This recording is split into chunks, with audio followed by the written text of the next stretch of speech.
weapons wise.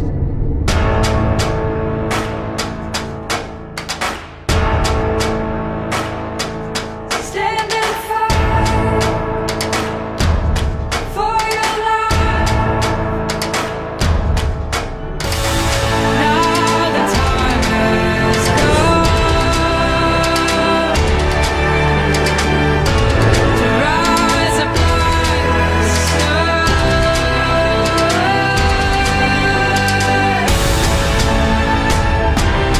I will fight.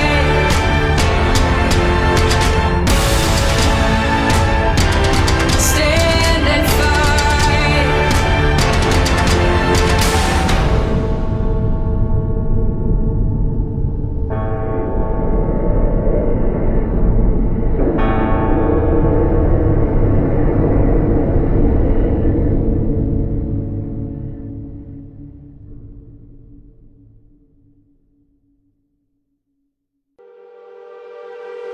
Napapaliw na naman. Ika-anim na anibersaryo ng pagmamahalan natin ngayon. Maraming salamat sa 6 na taon, and now, it will become forever. Sa unang pagkikita pa lang ay alam ko na ang patutunguhan na ikaw ay aking iibigin habang buhay. Pero yung sa'yo at sa kapatid mo, ginagawa ko.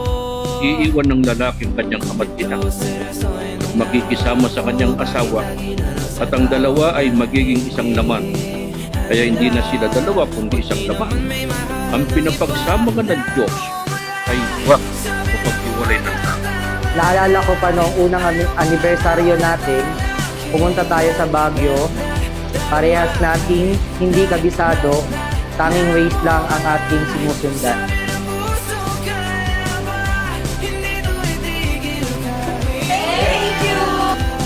Ikaw pa rin sinta. Umiiyak na naman ako, pero sabi mo, siyempre Pero ang ating pagmamahalan, simula nung una, ay hindi kailanman nagbago.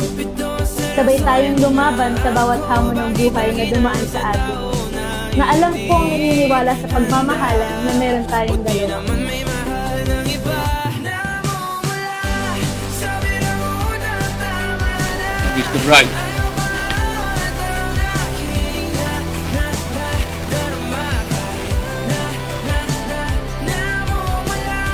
Sabi ng puso ka na ba, hindi to itigil kahit wala. Ikaw pa rin sinta. Ikaw lang ang gusto. Ikaw lang. Ito na yung ito na yung araw na pinakahihintay natin. Ngayon, happy 6th anniversary sa'yo.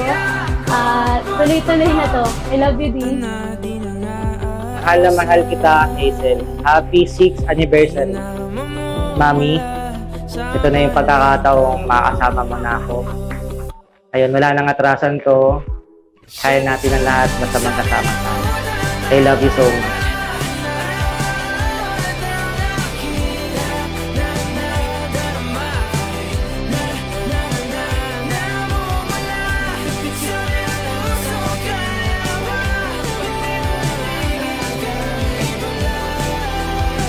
Ikaw pa rin sinta.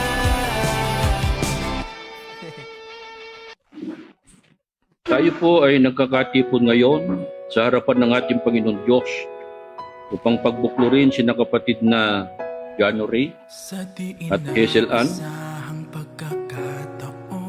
pamagitan po ng banal na pagkakasama. Di ko akalaing magkakasundo. Mamahalin kita sa hirap man o ginhawa. Pinapangako ko sa'yo na harapin natin lahat ng to ng magkasama. Sabay nating i-overcome dahil alam nating mayroon tayong Diyos na gumagabay sa atin simula nung umpisa. Ikaw ang naging dahilan upang ako'y magbagong buhay. Maraming salamat sa pagsuporta mo sa lahat kong laban.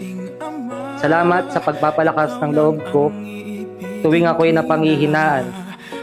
Sa mga panahong hindi ko na maintindihan, kung ano ang aking gagawin, nandiyan ka para ipaalala na hindi ako nag-iisa. Palagi mong tatandaan na meron kang ikaw at meron kang ako na manatili sa panghabang buhay hanggang sa bayang banal.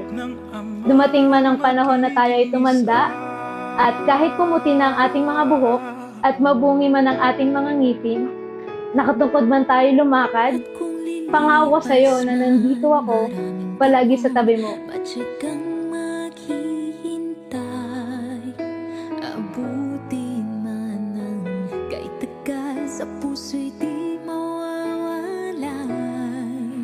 Ikaw lang ang hinihintay. Bayang ito'y maging tatak ng inyong pinagbuklod na kapalaran at ng iyong pagkakasundo, pagsusuyuan, pagmamahalan at katapatan, na sa pamagitan nito'y mula ngayon ay natatalian kayo hanggang sa kayo papaghiwalay ng kamatayan.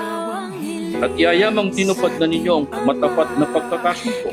Ako, sa pamagitan ng aking karapatan bilang ministro ng Ebanghelyo, ay pinahahayag ko na kay tunay na mag-asawa ayon sa mga utos ng Panginoon Diyos at ng mga batas ng ating bansa. Ang pinapagsama ng Diyos ay huwag mapaghiwalay ng tao. Sa harap ng Ama,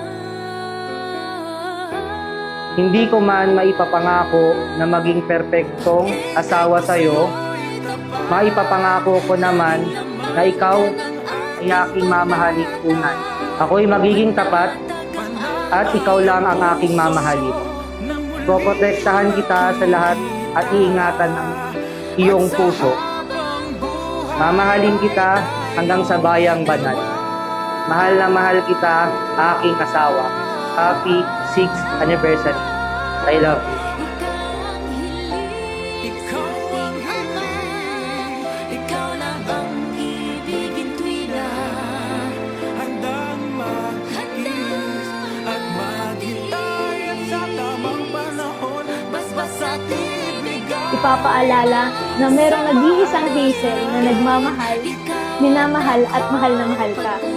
Di, Jano, biyaya ka sa akin ng Ama, na buong buhay kong itataas at ipagpapasalamat sa Kanya. Mahal na mahal kita, Di, magpasawalang hanggan at magpakailanman. Sa Ama lahat ng kaprihan. Tayong dalawa sa harap ng Ama.